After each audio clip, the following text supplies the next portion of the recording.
What's up, guys? It's Talon. Today I'm going to be coaching a Emerald Tristana player and helping them to get better at the game. I hope that you guys can learn a lot from this video. If you're interested in coaching yourself for just $15 an hour, DM me on Discord or Twitter, link in the description to that, or you can just add my Discord, Talon1169.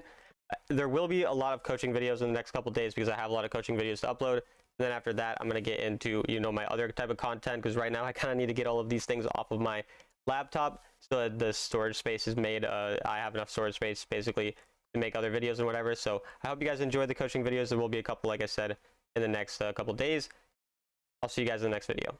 But yeah, by the way, Xayah is Tristana's hardest counter as like ADC matchup because the root and outrange means that like you can never jump in on her. Yeah, and she's her ult just makes her. yeah, so pretty cool. Xayah's a very bad matchup, but still, like, Tristana, I pick her every single game when I'm ADC, because I play autofill, obviously, so whenever I'm ADC, I used to do the same with Jinx. yeah, I did not care who yeah, it it was doesn't against. matter. Like, I haven't found a matchup, like, I've even played against, like, Jackie, like, on Xayah, and I don't win in lane, but I've been able to still carry, like, late games. And it looks like you AFK at the start of the game, so that's gonna make it slightly more difficult to actually talk about specifics. Also, exhaust, by the way, go exhaust, not barrier. Pretty much always. Okay. But Okay. So I do not go exhaust most of the time. It's the reason. don't put it on 2x speed. Go back and put it on 1. Click back though. I want to like go back to the start. Like even just walking in the lane. As soon as you get to the lane, I want to. Okay. So I lost the trade there. I can't do much about that. Yeah. So the first thing though, here, just pause for a second here. Like the first thing is okay. So a couple things. Is that your control word? That's your control word that you placed. Right there, yes. So never ever word that bush that you worded with a regular word or a control word at the start of a lane. And the reasoning we cannot do that is because if they get that control word, that means that they're going to get level 2 before you. And level 2 is the most important time in all of lane for dual lane. Wait. Yeah. Do they get XP from this? Yes, word kills give XP. And so it gives the XP No to get way. level 2 first. And so that's why you cannot I did not word know that. that. Yeah, it's very, very bad to word that. And so you can put your word safe there, but you don't even need like in the other bush, like the behind bush, right? The safer bush, you can always put it here, right at the end of this bush right here. But don't even do that initially. Like only do that if you think they actually worded it, because then that actually allows you to get their word, and then you get the level 2 diff, right? So that's like the important thing is playing for the level 2 diff. Additionally, that's huge news. Okay. Yeah. So there's already some other things to talk about here as well. And so the first thing is, again, the same thing about level 2. Playing for level 2 is most important. So you should be pushing the first wave just to get level 2 and get prio, because Tristana's value is like pushing turrets, because you know how our bomb gets so big on the turrets, right? So you want to get people pushed under the turret as much as possible, and then be poking for plates or poking them when they walk up to try to, like, that type of thing, right? Especially because they have a Kayle, so they don't have a strong support early game, so you have a lot of free poke. So you should have pushed this first wave. And to be clear about how level 2 works, killing the first 4 minions of the wave will not give you level 2. However, the first minion of the second wave will give you level 2. So what you do, you time, as soon as you're going to kill that first minion of the second wave, you get the level 2 diff, and you can usually take a jump, and oftentimes all in them. If you have exhaust, you jump on their face when they're level 1, if they're like not pressuring the level 2 themselves, because you got to pay attention to their minion health. And then you can all in them with your teammate. You need to ping engage so your teammate's paying attention. So that's the first thing, is the level 2. We need understanding of that, right? Does that make sense to you? I got a question. Yes, yes, it does. I got a question. Do I do that against any comp, or do I, like, if it's a melee comp, like let's say Nautilus or Xayah or Nautilus or Bears, like do I not all in because they have a lot of more CC? If they're level 2 and you're level 1, or if you're level 2 and they're level 1, you can almost always all in. Now, there's going to be like rare scenarios where it's not the case. Like, say you're Tristana Yuumi and you're into Nautilus Draven. Like, yes, you can't do it there because like it's Nautilus Draven, right? Like, there are situations where they're gonna, or like Lucian too. Like if it's a Lucian and like a Thresh, right? Those ones are going to be hard when you have an enchanter support who's not basically anything that can kill me fast or and the way you're going to learn this is playing. Like you're gonna have to make the mistake. Like it's okay if you don't know. If you're like, can I do this? Try it. You might die. It's gonna make you better in the long run. Just don't make the same mistake after you figure it out, obviously, right? Like you do it once. If you mess it up, it doesn't work, then we stop. But we want to limit test when we can with these level 2 diffs, even into some of the harder matchups. So does that make sense? Yes. Okay. So there's another mistake here. Typically, The champion that wants to be positioned more towards the bushes in your lane is the champion with more CC, who can pressure the bush better. So a champion like Lux is better on where you're kind of positioned right now, pressuring the bushes, because she has the CC and wants to be actually landing a spell. As your champion would prefer to be positioned more even to the left of where the Lux is. Yes, you're pointing correctly. Yeah. And additionally, you want to be on a parallel line with your support. So you see how you're walked up and auto-attacking, but yours is so much further back than you? Yeah. So yeah. Basically, like, think about it like this way. Kale and Zaya, if they both walk at you, they get free autos on you, while your Lux is so far away, she has to walk up, and then you lose the trade because of that. Like, you see how you lose health? She can't do anything. She's way too far away. So we need to be paying a lot more attention to her. Yes. Yeah, you can shake the screen a little less just because it might be kind of weird for viewers to see. Like, I get what you're trying to do. It's not a big deal, and you can do it every once in a while to point it out, but just a little less shaking might be like a little better. Not a big deal, but just so yeah, so we would rather be on the left here and be playing more around our teammate, and again, we'd hit the wave more for level 2 before trading. So does all that kind of make sense? Yes. And additionally, I'm just going to add on real quick. Like I said, most likely this will be posted on YouTube. So all of these nitpicky details that I'm talking about right now, I want you to eventually, watch back as you're trying to learn. And then the way I want you to approach getting better at the game, I'm going to write out some notes for you at the end of this, and I'm going to highlight the key points. And I want you to be thinking about those as in like the larger concepts that you go into each game working on. And then these small details are more things once you feel like you figure out those larger concepts that then you go back onto these smaller things to get like further advantages, basically, if that makes sense. Of course. And so now you can start again.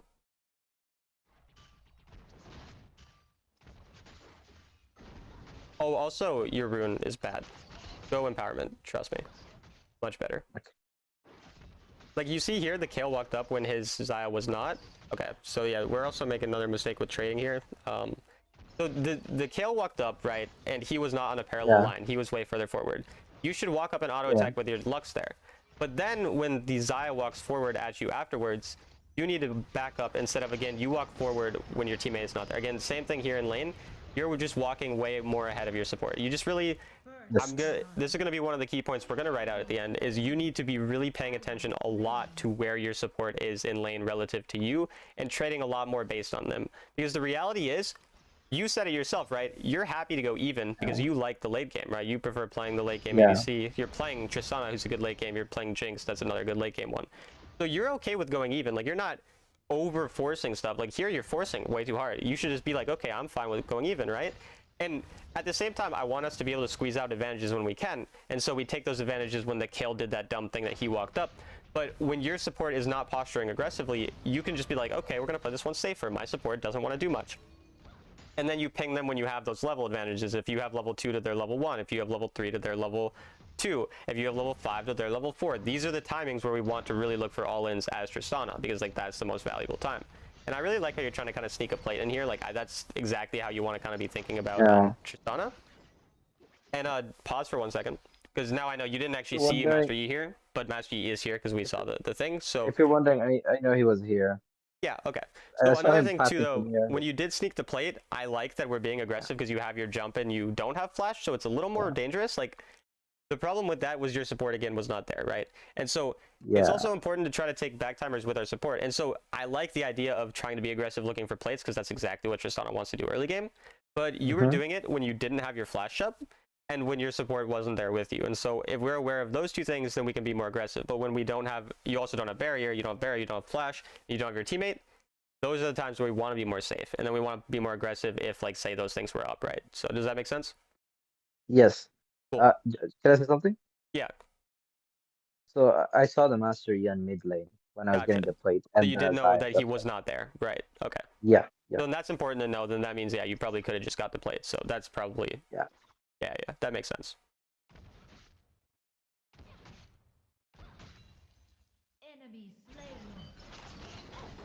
Okay, and again here, it's more important to focus on the farm and less on the trading here. Once again, your Lux was not there to really trade back with you.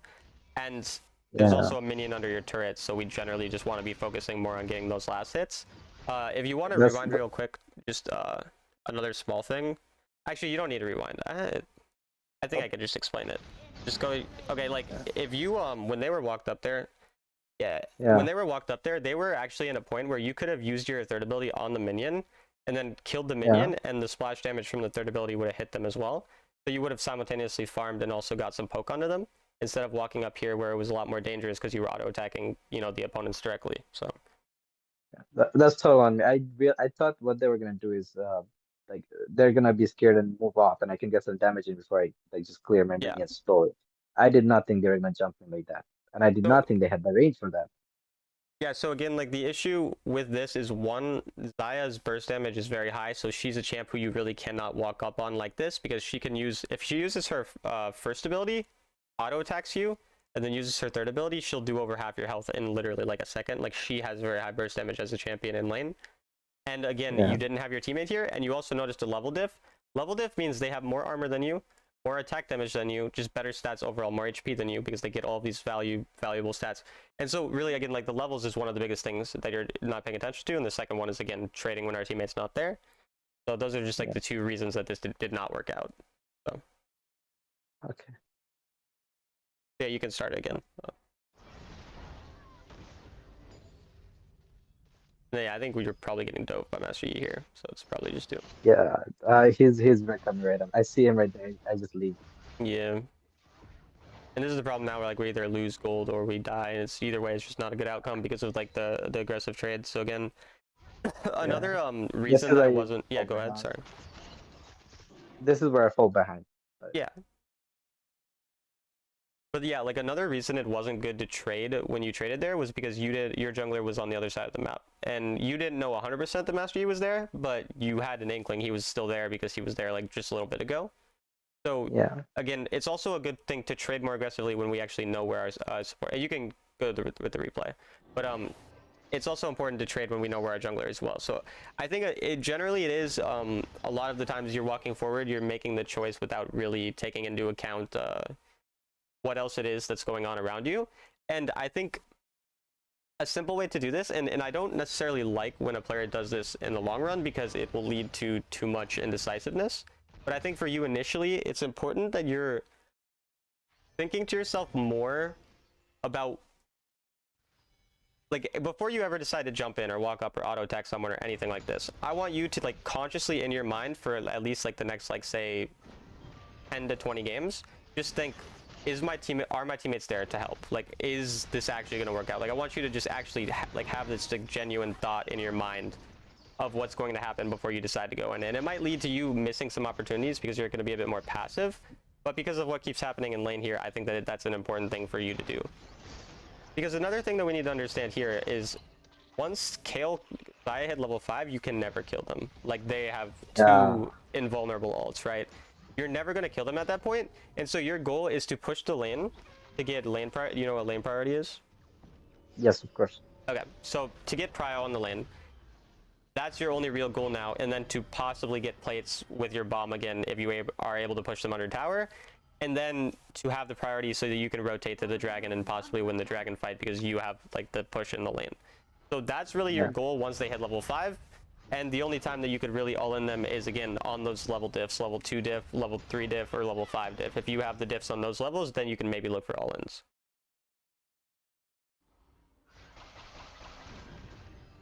And see, this is a time where you need to be more aggressive, because like now your teammate is nearby, like they're distracted, but you go back to the wave, and this is a problem here. Like, you could have even jumped forward there and then looked for a bomb reset onto the Master Yi there, and you would have been perfectly safe, 100% like able to go in and deal damage, but you end up going for the plates here. And I get, right, your concern is gold, but this was a completely winnable fight if you had dealt enough damage there, but you were really scared despite your teammates being the distraction and being nearby. Do you know what I mean? Yeah. Also, another thing I forgot there is that Xayah did not have ult. Yeah, exactly. And Kayle, I think, didn't either, right? Totally forgot that, yeah. Yeah, and keeping those in mind is also for sure, and I'm glad you're noticing that now. That's good. I go there, but this is too late. Yeah. And that's all right, because again, okay, yeah. See, these are kind of the issues. Yeah, you know, yeah. There's not really much for me to say. I mean, it is what it is. And even here, like going towards mid would be a lot. Yep.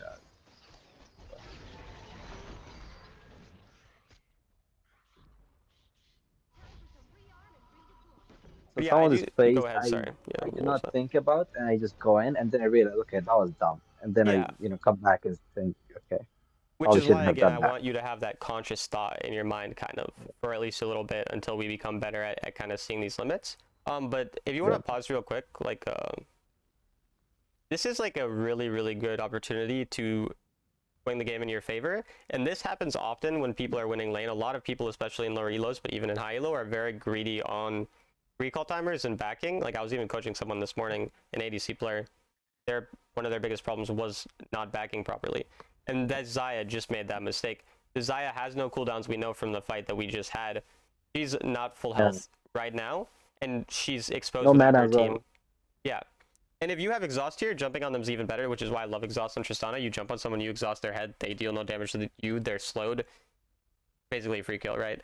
So that, alongside the fact that she's really low already and your teammate is here, you should be jumping on her and looking really aggressively to try to kill her here 100%. And then additionally, when they overstay like this, even if you don't kill them, they're forced to back off and oftentimes recall because you get them lower and like you have the advantage because you just recalled, you have the item advantage. And so when they recall, Tristana melts turrets. So you can use that opportunity to push the turrets, especially because there's the distraction of the Herald right now. So you can start again, but. And it looks like you do kind of jump in a little safer, which is fine because you're going to farm the wave, but you need to be immediately pushing this wave afterwards and then trying to push the turret. I'll be honest, I jumped in for the wave, not for her. Yeah, and that's fine. Like, that's perfectly fine. As long as you are looking for the plates right after, like this is, this is good. Exactly what you want to do. So.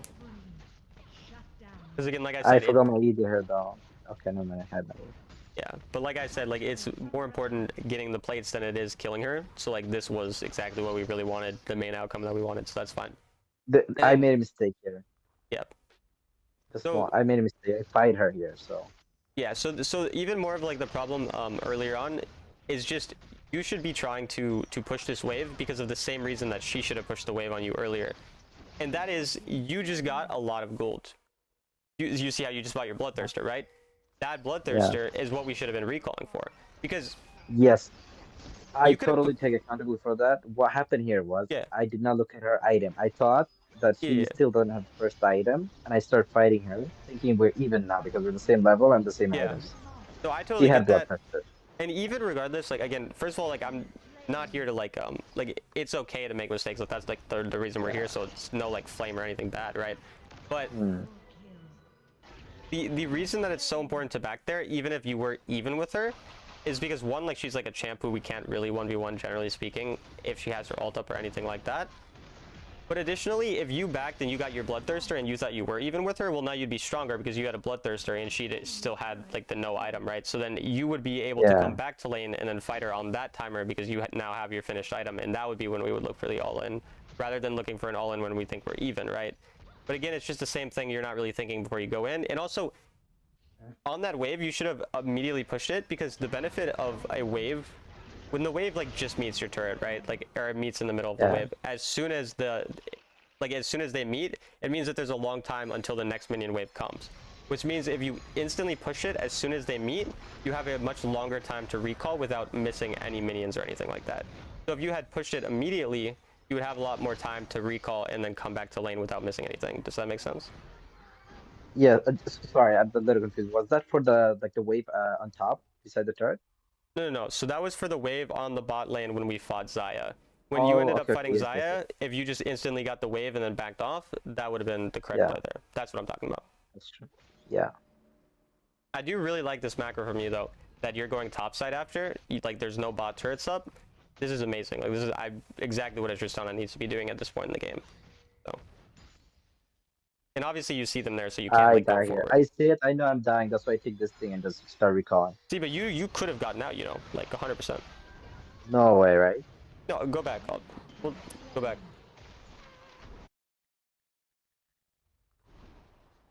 And then make sure like you pause pretty early on when you're up there. Like go a little further. But when we see the Master Yi on our map, like we see Master Yi, right? You pause, just pause. I still don't see him, by the way. I got tunneled. We saw him a little earlier on the map. Yeah. Like 10 seconds ago, 5 seconds ago. And so we saw him. The fizz is there. We see where the fizz is. We have 4 teammates on our side, 3 other teammates on our side. You have your jump and you have your flash. Do you really think if you walked back right now that you could knock it out? I could have, but here's the thing: I did not see him here. I saw him right now. Okay. You see So him? even now, No. you should still not care about getting this thing. The reason you shouldn't care about getting this thing, it's 20 gold. Once you see him, as soon as you see him, you need to jump out, right? Like immediately. Instead of trying to just get this thing and like, YOLOing it, getting out is just going to be like by jumping and then flashing is going to, you're 100% still able to get out right now.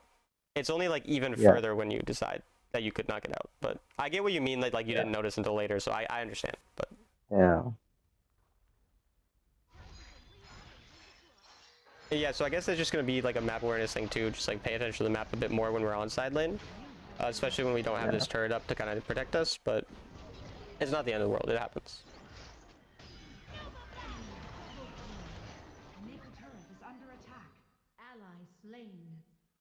But again, like I still like I think like a lot of the like ideas and decision making like isn't bad in terms of like you're very aware of the most important thing is getting gold on yourself, and you're looking for these turrets on side lane, looking for plates, and like a lot of these things are really good. So your understanding of the fact that you need to farm a lot is good.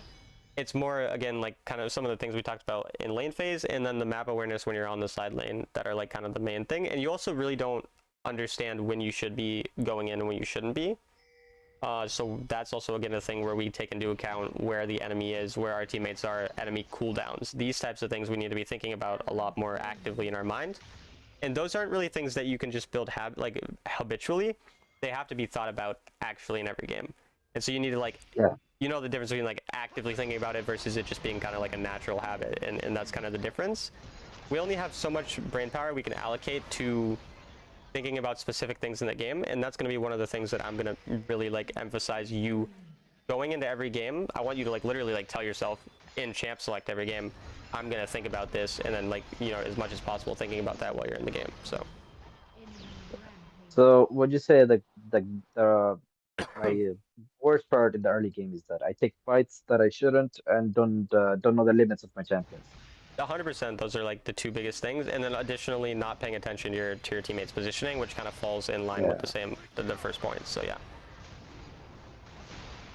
That's another thing, right? I can never predict what my teammates are gonna do, so I just do not even do not even care. It's like they can do whatever they want. Yeah, And see, that's the that thing. might be a bit That's problematic. fine to not like to not rely on your teammates, but the thing is, you're playing really aggressively early game on Tristana without paying attention to your teammates. And if you want to be like, I'm not going to rely on my teammates, the way you would play is passively, right? We would be not very worried about our teammates in the early game by playing really passively, and that way we don't have to worry about whether or not they're going to make good plays or whatever. But the reality is, you should be paying attention to your teammates, identifying whether your support is good or not, because sometimes they'll be pretty good, they'll make good plays for you, and you want to be posturing with them again, like lining up, on the line with them when they're aggressive, playing more back when they're more passive. And then once you identify that maybe they suck, then you can be like, okay, I'm just gonna let them die because like, they're too bad, there's not much we can do about that. And then I'm pretty sure you could have flashed to kill the Xayah there, by the way, if we were just like aware of our limits, and then you would get a double kill there. Not the huge thing, but you did have the damage to kill her there, so.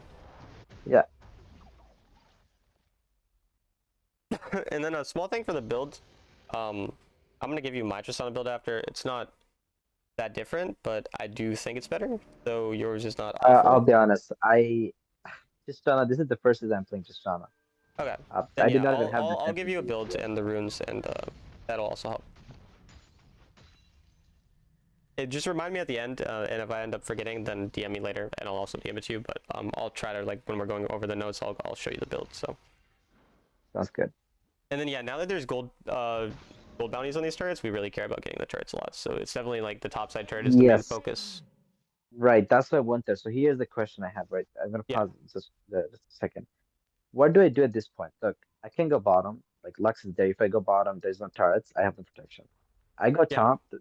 Set is there. Every time I went to lane with Set, I died immediately. He always has ult up because he says very low cooldown. Yeah. I can't do anything here. So I just come back mid to fight. But like we are getting nothing here.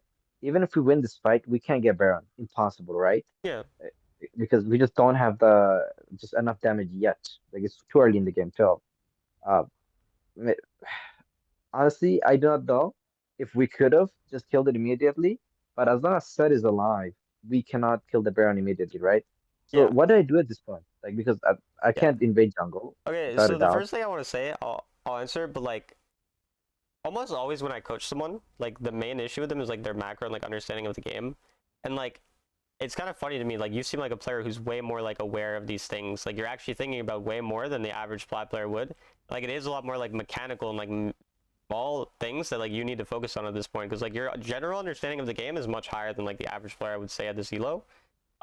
In terms of what you were looking for, you look for the top, you see set go there. You come towards mid because your team's fighting.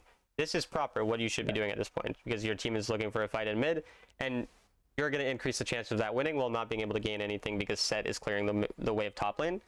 Obviously, once he clears it, it's going to start pushing into you, and so you're going to want to be there. So what you would mainly be looking for is this mid wave. You want to possibly either fight on this mid wave or clear this mid wave and then back off immediately after. But you would want to play it relatively safe. You have your flash up, so you're not going to like look for like an all in here. You're going to try to make sure you're surviving, but you are going to look and see if there's a possibility to get some kills in this fight. Just you don't want to overextend too far, and your main real goal of this is getting this mid wave initially and then going towards the top side. And right now you're not really going to be able to actually kill the top turret because the set is constantly there.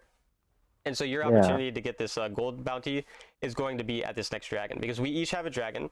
And I don't know how much you watch me, but I always talk about how this third dragon is useless if each team has a dragon because there's no soul, and soul is the only thing that actually matters because individual dragon buffs are very, very fucking bad.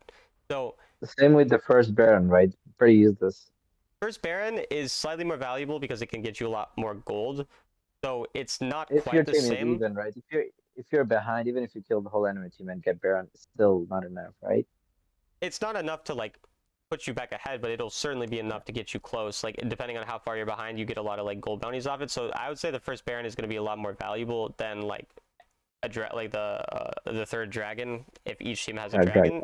But it is definitely not like a game-ending objective anymore until like 18 plus minutes when you can have Elder alongside it for the most part. So, okay. You can go ahead with replay, yeah. And we'll see what ends up happening here. You look for some poke, it's whatever, and then yeah, it's like now it's just like clear this mid wave and then go to top. And you go to top first, which is mostly fine because you can let your teammates clear the mid wave. That's perfectly okay. But again, yeah, like there might have been a fight on that mid wave, so we look for it. I don't have any problem with how you played this so far. Just obviously you see them on the map, so we shouldn't walk in a way like this. Like this is kind of more the issue now, because we saw them hovering towards there, and they could have possibly camped you in that bush. I mean, it's unlikely, but it could have been possible. And then again, now we would have wanted to push this further. So we saw set top here, or we saw set because bot. I guess they're gonna do Baron. Yeah. So we saw set bot here. You said it yourself. The Baron's not gonna like end the game right at this point in the game, so we're not overly worried about it. We're still worried about it, but it's not like the end of the world. We don't think it's super likely they take it. And you saw set bot again. Your team was looking for a fight, but there was no real thing to fight over, and so you should have just gone topside and went for this the gold bounty because that's gonna get you way more gold than even that kill on set did. And this fight ends up working out, which is good. But in hindsight, like we see that it worked out, but I still think going topside, and even now going topside, we just killed 2 people, we win this fight. That gold bounty is still up. We really want that gold bounty, and now they're gone. I don't actually know exactly how gold bounties work. You see it was there like a second ago, and now it's gone. So now we never ended up getting that gold bounty there. But we do end up winning this fight, it looks like. But again, like the more consistent play would have been going for that gold bounty. I do flash, but yeah, again, like this is yeah, definitely like a lot of the mechanical things not understanding our limits, and so I would say just spamming Tristana and Jinx, those two, and you say you're better at Jinx, so like I'm sure the Jinx is better. Way better. But just spam these 2 champions, and if you prefer Jinx, you can just spam Jinx, like that's fine too. But if you just spam these 2 champions, really get good at them, I do think Tristana is better in the meta overall, and 100% like the mechanical thing is kind of the main issue here. And okay, now this is the perfect time to get the top turret because the dragon is like a distraction, right? And so since they're going to be on the dragon, you should be going for the top turret right now. And Fizz obviously shows up, but I still think it's perfectly fine to look for it, especially because your jungler was hovering there initially, and if you were pinging it and going quicker, then they would have helped you. And I also think if you're going exhaust, you're definitely not going to die to Fizz on that side lane. But even when you have your barrier up and your jump, you're probably not going to die to him anyway if you play it properly. So this is something I had never thought of before, simply because when I was playing Jinx, Fizz is like the mortal enemy. I cannot stand in the same lane as Fizz. Yeah, the extra mobility allows you to definitely do like a lot of cool stuff. So that's very fun. I mean, I love, like, Tristana is my favorite ADC in the game, so she's super fun to play. Yeah, if I'm playing Jinx, his E is just yeah, quite annoying. Yeah, Doesn't for matter sure. how good your E is. But if you like it pinged I don't think you pinged the turret. If you pinged your teammate and then had your Amumu try to hover you there, it would have been fine. And additionally, they were on the dragon, so we didn't actually know that Fizz was topside, and we would expect the enemy to be dragon, which is why we would still take the risk of going for the turret because we think they're on dragon, and so we wouldn't even know that Fizz would be there necessarily. And these are kind of like the risks that are more calculated and important to take, and that's when they're doing something on one side of the map, you need to do something on the other. And this bot wave is also building up. You should have got that bot wave before going. It wouldn't have taken you much extra time, and there was a big bot wave there, and then you could have gotten that one, pushed the next one out, then now you have that lane pushing, so it provides pressure onto their side of the map, and then you rotate to help your team. Because generally, like, your team is not going to be winning these fights with you, because you're not going to be changing the outcome of the fights that heavily early on in the fights, because you're not super strong right now, and so the goal is more to get strong for that Elder fight, which is happening in 2 minutes, so. And also, can you pause for a second? And then go to, like, the items. How do I do that? Just click on the thing, it's in, like, the middle bottom, like the little arrow in the middle bottom area. Yeah, and then click it again, and then there. And so you have, I don't know exactly, click one more time, I think. Maybe click on your champion. There's normally a way to see how much gold you're holding right now. Like, click on your champion's icon on the left side. I did. Doesn't do anything. Okay, I don't know exactly how to do it. Either way, we need to find stasis before the elder. Like, that is important. Oh yeah, this is I have 500. It's that one, yes. Okay, so you have 600 gold right now. We need to get to 1,000 gold before the elder, which is not hard. You have 2 minutes to do that. But you need to understand at this point, and we should be stronger, but we're on 3 items. The only thing that's going to make us stronger is stasis. You're not getting to a 4th item, right? Obviously, in 2 minutes, you're just not going to. So now stasis. Sorry, I'm kind of sick still. But Fizz, obviously, we want the stasis for, right? So, like, this is really what we need to be focusing on. Now, there is a fight that ends up going on here, so it's fine for you to come here now. But again, like those earlier side lane plays, if you'd got those 2 waves that we talked about getting, and then you recalled, you'd actually have stasis, and you'd still be able to come to this fight at this point in time. And you'd be like maybe slightly late, but it's perfectly fine. You can go again if you want.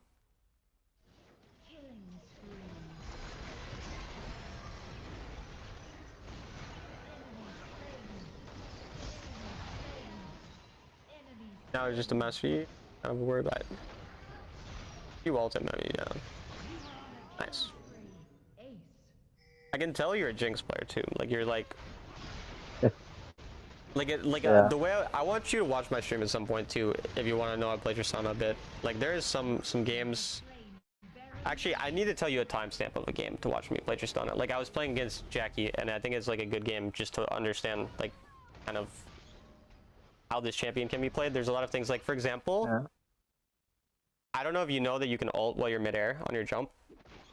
I did not know that. Okay. So, like, in OPS combo, you use your 3rd ability on someone, you auto attack them 3 times, you jump and then you ult them, you get your reset mid-air on your W. So you can W and then W again, and you get the bomb damage and the 4th burst. So, like, that is an insanely OP combo that I utilize on, and so I want you to watch me play Tristana a little bit, and I'm gonna give you the specific game. It's like, I'll give you the timestamp on my YouTube. Let me remember the combos. Okay, so E, auto attack, jump, ult, and then jump again. Why don't I demonstrate it for you by sharing my screen later? I can do that. Okay. It's not super complicated, but, like, if you have that, I'll keep that in the video for the YouTube video. That's essentially a very broken combo, especially in low E, but nobody's gonna be able to counter that one. It's so good. Like, it's so good in so many situations, in lane, in team fights, and so many things. Like, I have I don't know if you have Twitter, but on my Twitter, I posted a pentakill with Tristana recently, and I do that to one-shot a Kayn. Like, I want to show you, like, the insane burst damage. So, like, it's also actually in one of my YouTube videos, so I might just I might show you that clip, because that actually is, like, a decent example of it. They're pretty similar champs. Again, like, I do feel Tristana is much stronger right now, but you're more comfortable on Jinx, so it's, like, kind of up to you on what you play more of. If you want to play both of them, they're both, like, pretty similar play styles either way. So we're just gonna think about the initial notes that we talked about. the first thing was like the level 2 advantage in lane, right? So I'm just gonna write out again like this is the time I was talking about the major things I'm gonna have you think about, and so I'm gonna want you actively thinking about these things in game. And typically when we're trying to get better at the game, we want to think about 2 to 3 things at a time. So I'm just gonna say by getting first minion of second wave. Like, will this make sense if I type it this way that I've typed it? Yep. Okay, because I'm gonna send you these all at the end, obviously. And so yeah, choosing 2 or 3 of these things to work on, and then once you feel like you've gotten better at those 2 or 3 things, you choose the next, couple. And usually, we usually find like say 6 to 10 points or so. So we'll see how many we end up thinking of. But if you do that and you focus on that to get better, that's generally going to be a big deal. And then again, for you, like mechanically, there's a lot of small details that I actually want you to be focusing on. Whereas usually I don't tell people to initially focus on these things. So like the way you're using your exhaust, for example, like usage of exhaust. And it also makes sense because you're used to playing barrier, so it's kind of weird.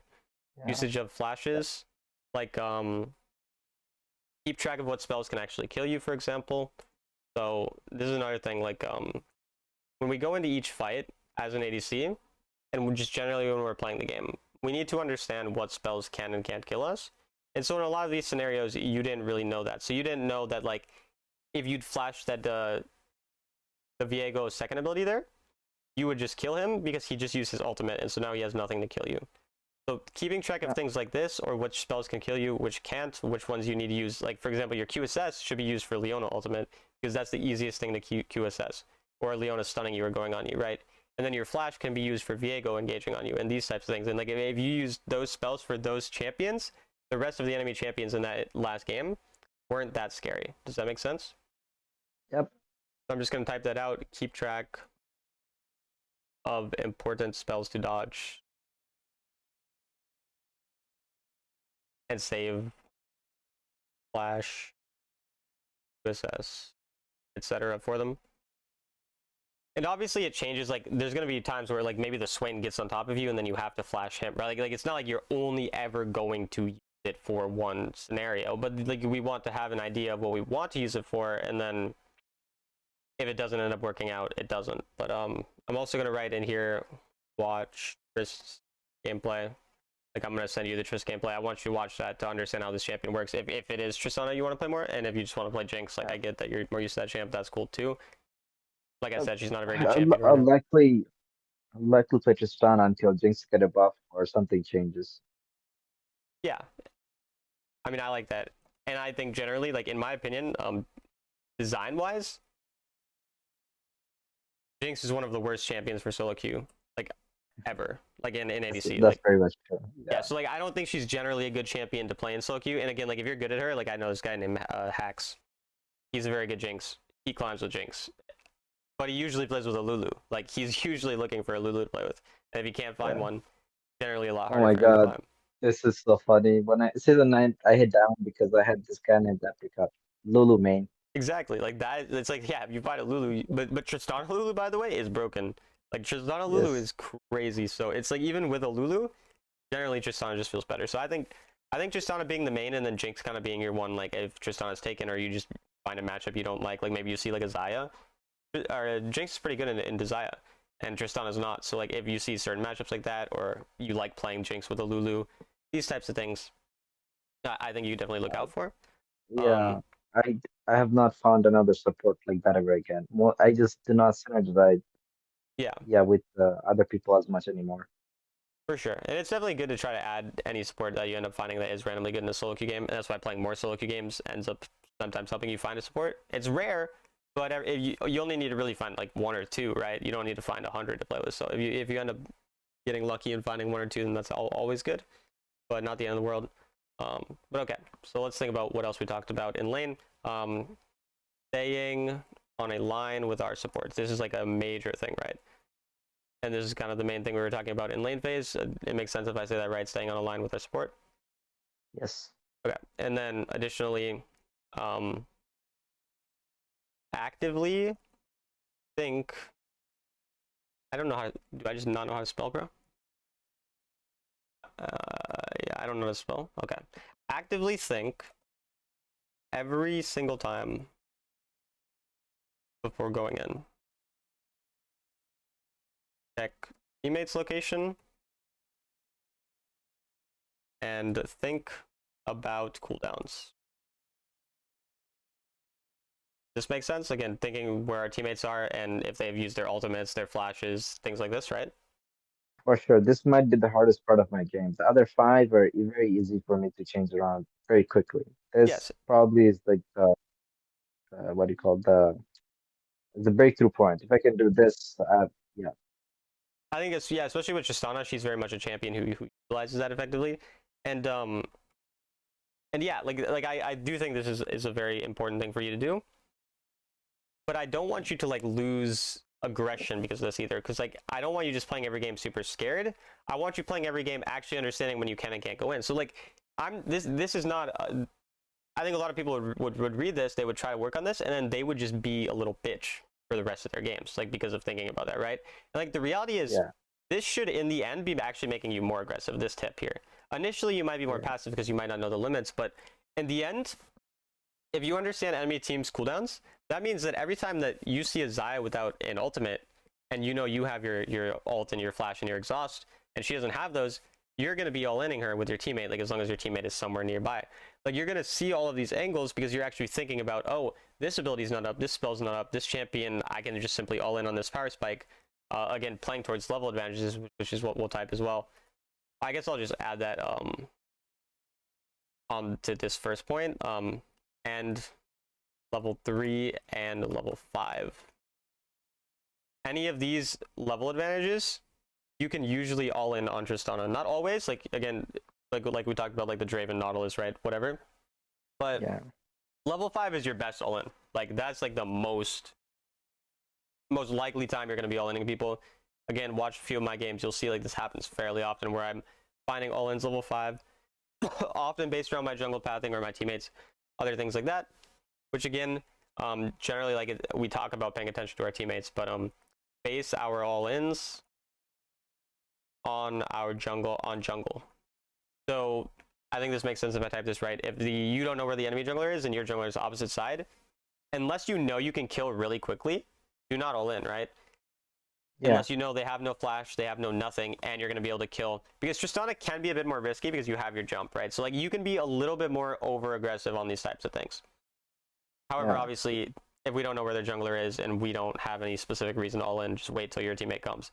And then But I can yeah, totally do this. It's Kindred and German jungle. I should play them.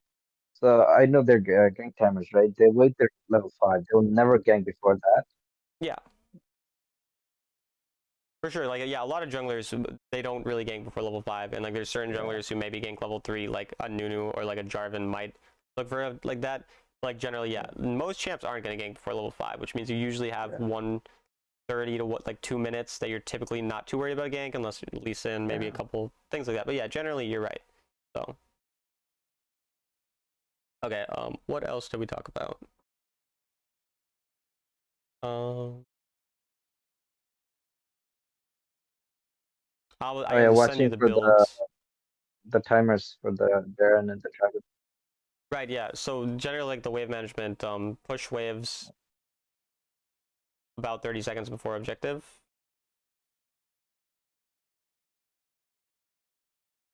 And also, this is the thing in the Jinx game that we ended up telling you to do. Mhm. When losing, play for gold bounties. Sometimes even if we give up Baron, or if we give up an objective. Now, if you can actually fight the objective and prevent it, then you want to prevent it. But like in the scenario, like in the Jinx game, you couldn't prevent anything, right? And so our Yeah, best move was to get something. And that would be get to our third item. And that made it slightly more possible that we could win. Obviously, because the game was so far behind, we weren't going to win. But taking things like that, again, understanding both Tristana and Jinx, getting 3 or 4 items, that's already like extremely valuable for us. That's like our main real goal, rather than necessarily winning those early fights. And then you do a good job of valuing turrets and plates and Tristanas, so I'm just going to like write that as like continue doing this because you do this a great job, but I want this to be something that's always actively in your mind. Continue prioritizing turrets and plates and Tristana. Like again, your macro, it's not perfect, but it's very good for a player of your like rank, and it's a lot of these like panicky like mechanical mistakes. And I don't know, like, do you feel like anxiety when you go in your games? Like, do you get like nervous? Do you like, is this like a common thing that kind of happens, or like? Yeah, Okay, mainly because when I got diamond, right, I was not. I was playing for fun, and I hit right. diamond somehow. Now it's kind of like for me, I gotta get high rank, or else it's not enough. Okay, so I understand more than you might think, because this season, or the last season rather, I got rank 5. My goal was to just get sovereign, which like to me sovereign's like free. Like I'm just gonna get it if I try to. Like that was not like a real goal. It was just kind of like for fun, right? Play autofill, get it. I never put any pressure on myself to get a high rank, and I end up getting rank 5 because I'm just playing for fun. I'm like, oh, I keep winning, that's cool. Like whatever, I'm just gonna keep playing, just trying to play. Like Yeah, I really think it's important that you view this season not in the sense of trying to get any rank at all. Like if you really want to put a goal of like a rank at some point, try to get something the season after, like not the current season, the season that happens after, and use this season of 2 months. I know like 2 months is a long time. Genuinely just view it as you trying to get better at these 10 things. Like I already think are plenty of things to work on. Don't care about the individual outcome. Be okay with making lots of over aggressive risks and dumb plays on Tristana to really get good at this champion, because she has extremely high limits. Watch my gameplay. Like I play this champion quite a lot on stream. I don't play it perfectly, but I do play it a lot. I've played hundreds of games of her. I'm mastery 7 on her. I'm 60% win rate and the highest elo that you can be right now, basically. So, like, I think if you watch some of that gameplay as well to give you some ideas on what you can potentially do on that champion. And I just think, like, generally, if we're just viewing the game more as just to improve and have fun and maybe look for some duos if we find good players in our solo queue games, like, that's going to make it a lot easier and make you a lot less worried and panicky and all that type of stuff, you know? yeah. There's one more thing I was going to say, but I forget what it was now.